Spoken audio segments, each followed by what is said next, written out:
Hello दोस्तों, आप सभी विद्यार्थियों का स्वागत है हमारे चैनल पर। दोस्तों आज मैं आपको बताने वाला हूं आपके MJ5 यानी कि मेजर 5 हिंदी का दोस्तों मोस्ट इंपॉर्टेंट प्रश्न जो कि आपका हिंदी कहानी स्वतंत्रता पूर्व का उद्भव और इसके विकास पर प्रभाव डालना है। ठीक है, यानी कि प्रकाश डालना है।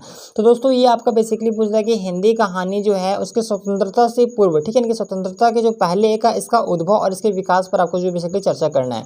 तो दोस्तों ये आपका मेजर 5 का बहुत ही मोस्ट इंपॉर्टेंट प्रश्न है। इससे पहले दोस्तों मैं सारा का सारा जितना भी प्रश्न आपका मेजर 5 में दिया गया सारा का सारा मैं करवा दिया हूँ। ठीक है, तो आप लोग प्लेलिस्ट चाहिएगा। ठीक है, आप लोग हमारे चैनल पे जाइए और वहाँ पे प्लेलिस्ट चेक कीजिएगा। आपको दोस्तों आपको सारा का सारा जो आपको मिल जाएगा। ठीक है, सारा आपको वीडियो मिल जाएगा, आप वहाँ पे जाके जो है वो इजीली देख पाओगे। ठीक है, तो देखिए ये हिंदी कहानी जो है वो स्वतंत्रता के पूर्व, ठीक है, स्वतंत्रता के पूर्व जो इसके उद्भव और इसके विकास पर जो बेसिकली आपको प्रकाश डालना है। यानी कि जो हिंदी कहानी है ये स्वतंत्रता से पहले, ठीक है, इसका किस तरीके से उद्भव हुआ और किस तरीके से इसका विकास था उसके बारे में बेसिकली आपको बताना है। तो देखिए भारतीय स्वतंत्रता पूर्व की अगर हिंदी कहानी का उद्भव और विकास की अगर हम बात करें तो यह जो है एक महत्वपूर्ण साहित्यिक आंदोलन का हिस्सा माना जाता है। किसका माना जाता है? एक महत्वपूर्ण जो है वो साहित्यिक आंदोलन, ठीक है, साहित्यिक आंदोलन का जो हिस्सा माना जाता है। तो स्वतंत्रता की पूर्व, ठीक है, स्वतंत्रता पूर्व की अगर हिंदी कहानी में अगर देखें तो सामाजिक, राजनीतिक और सांस्कृतिक बदलाव, ठीक है, सांस्कृतिक जो बदलाव है उनको प्रतिबंधित जो है वो किया गया है और आम जनता की जो भावना थी, उनकी जो समस्या था और उनके जो सपने थे उसको अभिव्यक्त किया गया है। यानी कि दोस्तों कहने का मतलब ये है कि जो भारतीय स्वतंत्रता की अगर बात करें, जो यानी कि भारत स्वतंत्रता कब आप लोग पता है, ठीक है, 15 अगस्त 1947 ईस्वी को। तो अगर हम उससे पहले की अगर हम बात करें तो हिंदी कहानी का उद्भव और विकास जो एक मतलब कि महत्वपूर्ण साहित्यिक आंदोलन का एक हिस्सा माना जाता है। जिसमें दोस्तों इसमें क्या मतलब क्या क्या चीज़ें दर्शाने की कोशिश किया गया, जिसमें सामाजिक, राजनीतिक और सांस्कृतिक जो बदलाव है उसको प्रतिबंधित किया गया। साथ ही साथ दोस्तों जो आम जनता लोगों की जो क्या भावना था, उनकी क्या समस्याएं थी, उन सभी समस्याओं को जो है वो इन कहानियों के माध्यम से व्यक्त करने का जो है वो एक जरिया इन लोग बनाया था। ठीक है, आइए हम देखते हैं कि प्रारंभिक दौर में कैसे क्या हुआ था। तो प्रारंभिक दौर आपको पहला हेडिंग डालना है, प्रारंभिक दौर। ठीक है, इसमें जो है भारतेंदु युग। आइए हम देखते हैं भारतेंदु युग जो चला था दोस्तों ये 1850 से लेके लगभग 1885 ईस्वी तक माना जाता है। ठीक है, तो हिंदी साहित्य का जो प्रारंभिक दौर भारतेंदु हरिश्चंद्र के नेतृत्व में हुआ था। ठीक है, कब से कब हुआ था? तो भारतेंदु युग जो दोस्तों वो 1850 से लेके 1885 ईस्वी तक हिंदी साहित्य का प्रारंभिक दौर जो है वो भारतेंदु हरिश्चंद्र के नेतृत्व में हुआ था। उन्होंने हिंदी गद्य को स्थापित किया और समाज सुधार की दिशा में जो है वो साहित्य को प्रेरित किया। उनकी कहानियों में सामाजिक जागरूकता और सुधार के मुद्दे प्रमुख थे। कहने का मतलब ये है दोस्तों कि भारतेंदु युग जो है ये हिंदी साहित्य का एक प्रारंभिक दौर था। ठीक है, जिसका नेतृत्व किसने किया था? भारतेंदु हरिश्चंद्र ने किया था। और ये मतलब जो हिंदी गद्य है उसको स्थापित करने का कार्य कौन किए थे? भारतेंदु किए थे। ठीक है, तो उनकी कहानी जो है बेसिकली सामाजिक जागरूकता और सुधार के जो मुद्दे हैं उनको दिखाने का प्रयास करता है। यानी कि समाज में क्या क्या मतलब प्रॉब्लम है उसको उसके प्रति जो है लोगों को जागरूक करना और उन सभी समस्याओं से कैसे हम बाहर निकले, कैसे उसका सुधार कर सके, उन सभी सुधार के जो मुद्दे बेसिकली इनके युग में जो है वो देखा गया था। दूसरा ये द्विवेदी युग देखते हैं। तो द्विवेदी युग जो चला था वो 1885 से 1918 ईस्वी तक चला था।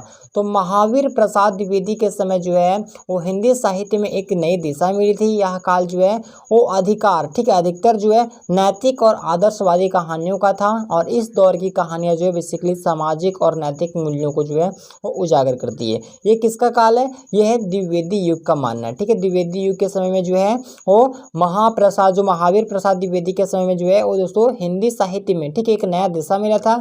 और इस काल की अगर हम बात करें तो अधिकतर इसमें जो है वो नैतिक और आदर्शवादी जो कहानियां हैं वो लिखी गई थी और इस दौर की जो कहानियां बेसिकली लिखा गया था वह सामाजिक और नैतिक मूल्यों को उजागर करने में जो है मददगार सिद्ध होता है।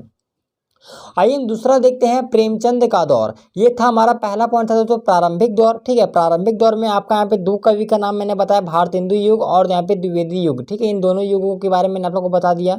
आइए हम देखते हैं कि प्रेमचंद का दौर में क्या से क्या चला था। तो प्रेमचंद का जो दौर चला था ये 1918 से लेकर 1936 ईस्वी तक चला था। तो प्रेमचंद की कहानी, ठीक है, जो प्रेमचंद है उसकी कहानी को हिंदी का पिता कहा जाता है। ठीक है, यानी कि प्रेमचंद का नाम तो आप लोग जानते होंगे दोस्तों। तो प्रेमचंद को जो है वो हिंदी कहानी का एक पिता कहा जाता है। उनकी कहानियाँ ग्रामीण जीवन, किसानों की समस्याओं और समाज के जो निम्न वर्ग है उसके संघर्ष पर जो है वो केंद्रित थी। उनमें से उनकी जो प्रमुख कृतियाँ था, आप लोगों ने पढ़ा होगा, गोदान पढ़े होंगे, गबन पढ़े होंगे, कफन पढ़े होंगे। तो ये प्रेमचंद ने जो है वो हिंदी कहानी को एक नई दिशा दी और यथार्थवादी दृष्टिकोण से जो लेखन किया। यथार्थवादी कहने का मतलब ये है दोस्तों कि वास्तविकता के आधार पर जो होता है ना, जैसे समाज में कोई बुराई है, कोई समस्या है, तो उस चीज को जो वास्तविकता के साथ जो उसको प्रकट करना, उसको प्रदर्शित करना, उसी को मैं यथार्थवादी कहते हैं। तो यथार्थवादी का मतलब हो गया कि वास्तविकता पर मतलब आधारित, ठीक है, यानी कि जो वास्तविक घटनाएं उसके ऊपर जो आधारित जो है वो वास्तविक घटनाएं के ऊपर जो है लिखी गई कहानी या फिर कविता जो भी है, तो उसी को हम बोलते हैं यथार्थवादी दृष्टिकोण से जो है उन्होंने लेखन किया। यानी कि यथार्थवादी दृष्टिकोण से यानी कि वास्तविकता के साथ जो है उन्होंने अपने कहानियों को लिखा। ठीक है, तो ये था प्रेमचंद का दौर। ठीक है, आइए हम देखते हैं कि स्वतंत्रता संग्राम और प्रगतिशील आंदोलन। ठीक है, जो स्वतंत्रता संग्राम है और प्रगतिशील आंदोलन जो कि 1936 से 1947 के बीच इसका दौर माना जाता है। तो इस दौर में जो है दोस्तों वो हिंदी कहानियों में राष्ट्रीयता, स्वतंत्रता संग्राम और समाजवाद की जो है वो झलक दिखाई देती है, जिनमें से प्रगतिशील लेखक संघ की स्थापना के बाद लेखकों ने जो है वो समाज सुधार और स्वतंत्रता संग्राम के जो कई मुद्दों पर जो है केंद्रित किया। और इस दौर की अगर हम बात करें तो इसमें जो प्रमुख लेखक थे वो कुछ 3-4 लेखक का नाम मैं आपको बता दे रहा हूँ। ठीक है, जो कि पहला यहाँ पे देखिए सच्चिदानंद हीरानंद वात्स्यायन, जिसको हम अज्ञेय के नाम से जानते हैं। ठीक है, उनकी कहानियां जो थी बेसिकली सामाजिक बदलाव और राजनीतिक मुद्दों पर जो है वो आधारित थी। वहीं अगर हम दूसरे यशपाल की अगर हम बात करें तो वे एक क्रांतिकारी विचारधारा के समर्थक थे और उनकी जो कहानियां थी वह स्वतंत्रता संग्राम के संघर्षों को जो है वो दर्शाती थी। तीसरा अगर हम बात करें कि राजेंद्र यादव के अगर अनुसार देखिए तो उनकी कहानी जो थी वह समाज की जो कुरीतियाँ था, जो रूढ़िवादिता था, उस पर वो प्रहार करता था। ठीक है, यानी कि जो उनकी कहानी बेसिकली जो समाज में जो कुरीतियाँ थी, जो बुराइयाँ थी, उन सभी बुराइयों को मतलब कि ख़त्म करने के लिए जो है वो अपने किताबों के माध्यम से, अपने कहानियों के माध्यम से उन्होंने जो है वो लिखा था राजेंद्र यादव ने। ठीक है, आइए हम देखते हैं कि विकास और आधुनिकता की और जो है हिंदी कहानी का मतलब उसका क्या विकास रहा, क्या इसका उद्भव रहा है। तो देखिए स्वतंत्रता प्राप्ति के निकट हिंदी कहानी ने और भी अधिक जो है वो विविधता प्राप्त की। लेखकों ने मनोवैज्ञानिक, सामाजिक और राजनीतिक मुद्दों के साथ साथ व्यक्तिगत अनुभव को भी जो है वो अपनी कहानियों में जगह दी। इस दौर की कहानियाँ अधिक से अधिक जो है वो यथार्थवादी और जटिलता से जो है वो भरी हुई थी।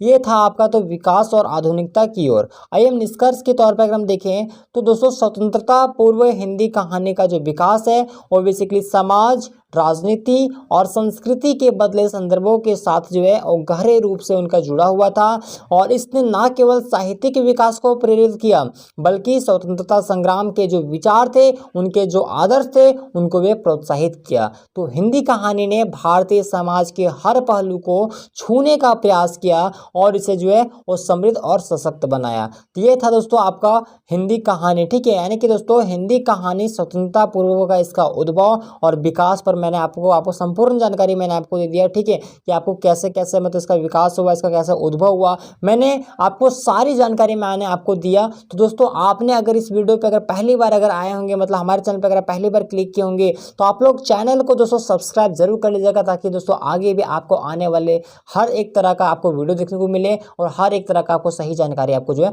वो मिल पाए। तो वीडियो को लाइक और चैनल को सब्सक्राइब जरूर कीजिएगा।